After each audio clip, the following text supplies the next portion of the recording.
স্ক্রিনে যে বাবাটাকে দেখতে পাচ্ছ, এই বাবাটা হচ্ছে করলি বাবা। এই বাবার মৃত্যুর পরও এখনও অলৌকিক ঘটনা ঘটতে থাকে। এই বাবার মন্দিরটার নাম হচ্ছে কাইচিধাম। এই মন্দিরটা উত্তরাখণ্ডের নৈনিতালে অবস্থিত এবং তুমি চারিদিক থেকে যখন কোনো কিছু খুঁজে না পাচ্ছ, তুমি দিশায় হারিয়ে ফেলেছ, তখন এই বাবার মন্দিরে গেলে তুমি কিছু পজিটিভ অনুভব করতেই পারবে। এই বাবাকে হনুমানজির অবতার বলে মানা হয়। এই বাবা লোকারণ থেকে দূরে থাকতে খুব ভালোবাসতো এবং এই জায়গাতে বেশি সময় কাটাতো। এর জন্য এই বাবার অস্থিটাকে এখানে এনেই রাখা হয়েছে। তারপরে বাবার এক মূর্তি তৈরি হয়েছে। এই বাবা টিকিট ছিল না বলে বাবাকে টিটি নামিয়ে দেয়। তখনই আবার ট্রেন ছাড়তে গেলে ট্রেন চলে না। বাবা তখন ওখানে একটা স্টেশনে বসে থাকে।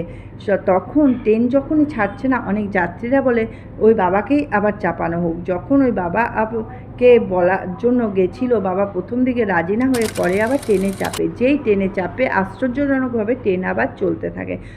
ওই স্টেশনটার নাম দেওয়া হয়।